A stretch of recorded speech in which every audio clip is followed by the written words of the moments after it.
Hello and welcome. You have been provided the opportunity to participate in the closed beta test of the Access HR Now software suite. This is one of the newest and most advanced payroll and HR software products available today. Your employer has granted you rights to the employee self-service portion of the software suite. The intention of this particular implementation of the software is to facilitate and make available employee access to records, such as payment and taxation, as well as information about the employee that is maintained by the employer, such as performance reviews, emergency contact information, training and licensing information, and potentially much more.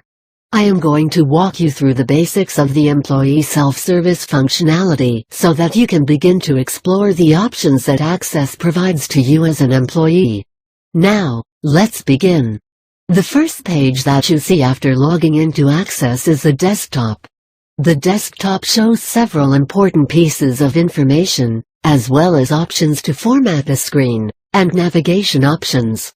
We will start with the desktop information items and then describe the options available to format the information on your screen. The video that follows this one will explain how to use the Access navigation control menu. In the upper left-hand corner of the desktop, you will see a box entitled, Your Contact Person. This box is called a doc. Each doc will have its own set of information, or functionality with which you can interact with, independent of the rest of the information on the screen. In addition to the standard Windows navigation tool of the scroll bar, there is also a small chevron that will collapse the entire doc, leaving only the title of the doc displayed in a header bar. Also in the header bar you will notice a small blue disk with a question mark in it.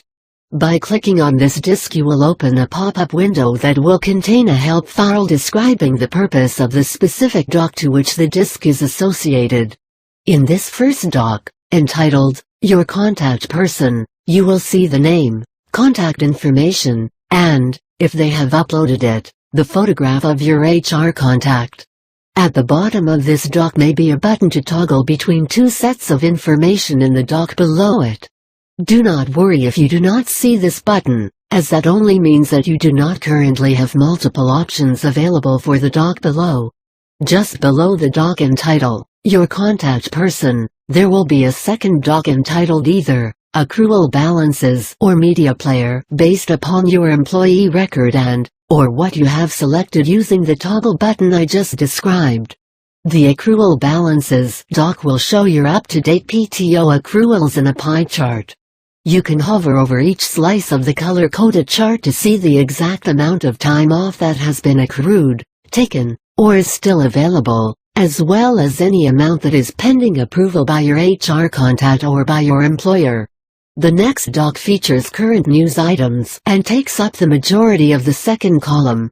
The title for this doc is based upon the selected news feed, which you would choose from a list of options selected by your HR contact or employer, and could contain world, national, local, or industry-specific news to keep you up to date.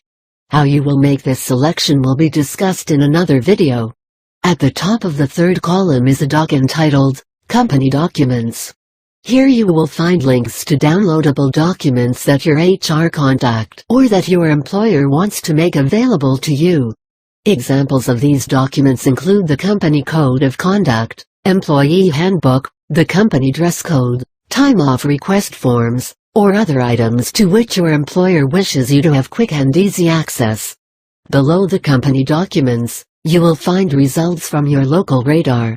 This provides updated weather information from the National Weather Service to ensure that you are aware of any inclement weather that could affect driving conditions while you work or on your way home.